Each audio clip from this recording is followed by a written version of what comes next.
আসসালামু আলাইকুম। কেমন আছেন সবাই? আজ আমি তৈরি করে দেখাবো সবজির আচার বা কিমচি। কিমচি হচ্ছে এক ধরনের ফার্মেন্টেড সবজি, যেটা হচ্ছে আপনার পাকস্থলীর স্বাস্থ্য ভালো রাখতে হেল্প করে। আমরা যে উদ্দেশ্যে টক দই খাই, কিমচিও অনেকটা সেই একই কাজ করে। বিভিন্ন কোরিয়ান, জাপানিজ ওরা অনেক বেশি কিমচি লাভার, কারণ এটা আপনার পাকস্থলীকে ভালো রাখে। এটা হচ্ছে আচার যেভাবে বানাই আমরা, আমের আচার, জলপাইয়ের আচার, এটাও এক ধরনের আচার। এটায় ফ্যাটও অনেক কম থাকে, আর আপনার পাকস্থলীর স্বাস্থ্য ভালো রাখতে, ভালো গুড ব্যাকটেরিয়া গ্রো করতে হেল্প করে। আর যখনই গুড ব্যাকটেরিয়া গ্রো করবে, তখনই আপনার গ্যাসের সমস্যা, হজমের সমস্যা দূর হবে, মেটাবলিজম ফাস্ট হবে।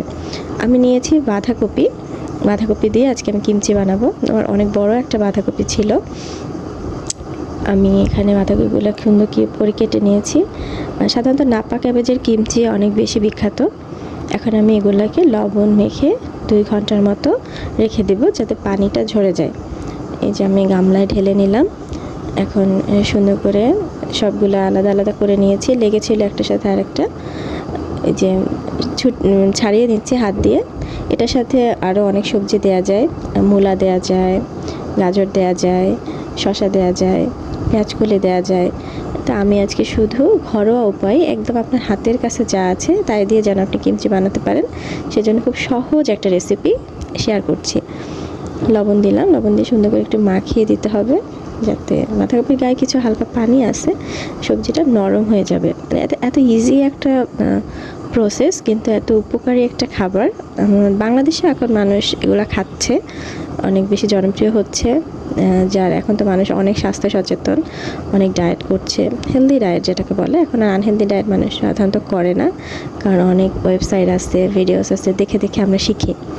তো কিমচি হতে পারে আপনার ডায়েটের একটা, যারা হেলদি ডায়েট চান, অসম্ভব পাওয়ারফুল একটা ইনগ্রেডিয়েন্ট, যেটা আপনাকে এনার্জি দিবে আর আপনার ওয়েট লুজ করতেও অনেক বেশি হেল্প করবে। আজকে আমি শুধু বাঁধাকপিই দিচ্ছি, আর কোনো কিছুই দিলাম না। ছিল আমার কাছে সবজি, যে থাক একদম একটা উপাদান দিয়েই তৈরি করলাম, যেন মানে কারো এটা তৈরি করতে গিয়ে মনে হয় না যে আমার বাসায় এটা নাই সেটা নাই। এখন আমি এটাকে রেখে দিব 2 ঘন্টার মতো। 2 ঘন্টা রেখে দিলে পানিটা বের হয়ে যাবে, তারপর চেপে উঠাবো। এখন আমি একটা মশলা রেডি করব। নিয়ে দিচ্ছি চালের গুঁড়া 2 টেবিল চামচ। চালের গুঁড়াটা আমি একটু জাল করে নিব। এটা হচ্ছে কিমচি তৈরির একটা অন্যতম উপাদান, কারণ হচ্ছে এটাই হচ্ছে ভালো ব্যাকটেরিয়াটাকে গ্রো করতে হেল্প করবে। আপনারা চাইলে ভাতও ব্লেন্ড করে নিতে পারেন।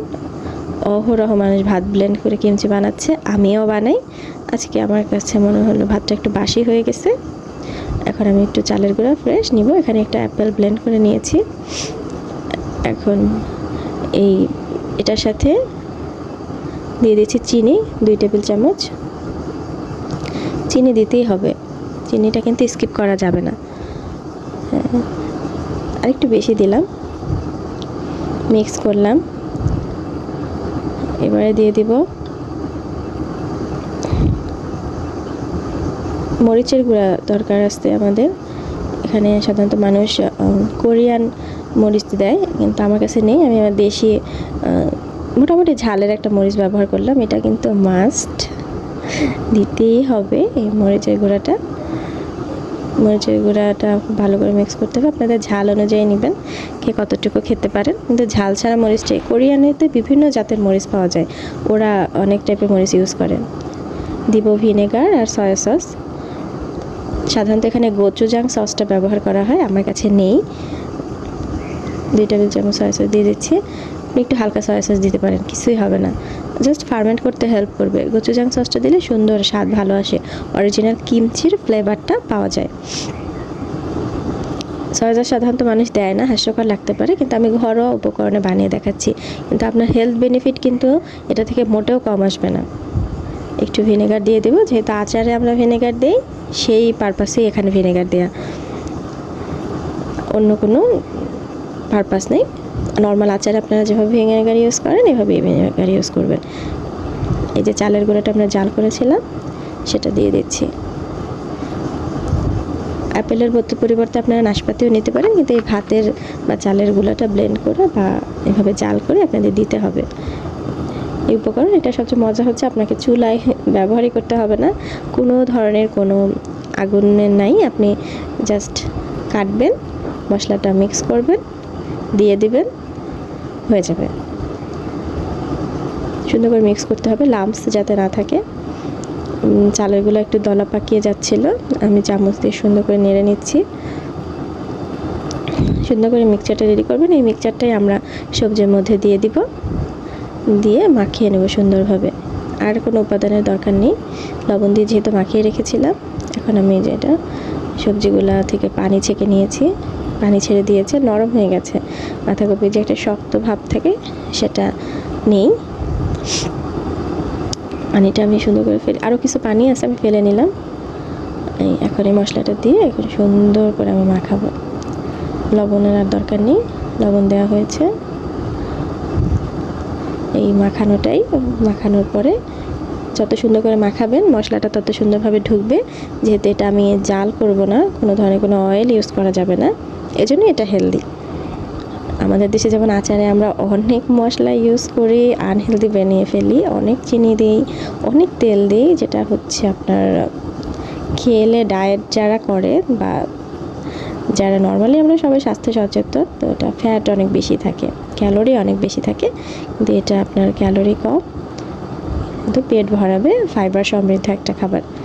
সুন্দর করে হাত দিয়ে মাখিয়ে নিতে হবে, হাত ছাড়া কোনো অপশান নেই। গ্লাভস পরে নিলে ভালো, আমি গ্লাভস পরিনি, সবসময় সাধারণত আমি পরে নিই, আজকে পরার সুযোগ পাইনি, খুঁজেও পাচ্ছিলাম না। হাত দিয়ে সুন্দর করে মাখিয়ে নিলাম। এখানে সুন্দর করে কুচি করে গাজর, শসা, পেঁয়াজ কলি, ক্যাপসিকাম দিলে আরও সুন্দর কালারফুল হতো। যেহেতু আমার কাছে নেই, বা আমার আজকে ভিডিওর পারপাসই হচ্ছে সহজ উপায় কিমচি তৈরি। কারণ প্রথম যখন আমি কিমচি খেতে চাইতাম, আমি বিভিন্ন রেসিপিতে নানান জিনিসপত্র সমাহার দেখে আমি উৎসাহ হারাই ফেলতাম। তারপর একদিন আমার মনে হলো না, আমার যেটা আছে আমি সেটা নিয়ে শুরু করি, তাহলে দেখা যায় আমার খাওয়া হয়। আর খুব আয়োজন করতে গেলে আপনি জীবনে এটা বানানো হবে না, খাওয়াও হবে না। আর কিমচির উপকারিতা অনেক, এটা আপনার স্কিন ভালো রাখবে, শরীর ভালো লাগবে, কোনো বাড়তি যদি ব্যাড কোলেস্টেরল থাকে সেটা বের হয়ে যাবে।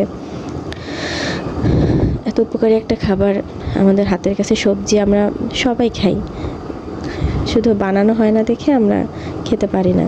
তো আমি একদম সহজ উপায়ে একটা ফার্মেন্টেড সবজি কীভাবে তৈরি করে সেটা দেখালাম। কারণ অনেক ওই গোচুজাং সগুস বলেন, কোরিয়ান মরিচ বলেন, এগুলো আমাদের নাই থাকতে পারে। অনেক ভ্যারাইটি সবজি এই মুহূর্তে আজকে বাসায় নেই, কিন্তু আমার এই সবজিটা নষ্ট হচ্ছিল, সুতরাং আমি এটা দিয়ে বানিয়েছি। এখন এভাবে আচার যেভাবে বক্সে করে আপনারা রাখেন, এভাবে বক্স ভর্তি করে নেবেন। আমি এক বক্স ভর্তি করেছি, আর এক বক্স ভর্তি করব। তারপর সুন্দর করে ঢাকনা দিয়ে বাইরে রাখতে হবে, গরম হলে 2 দিন, ঠান্ডা হলে 3 দিন, মানে কিছু ব্যাকটেরিয়া গ্রো করার সময় দিতে হবে। তারপরে এটাকে ফ্রিজিং করতে হবে। 2 দিন বাইরে রাখার পর ফ্রিজিং করলে নর্মাল ফ্রিজে 1 মাস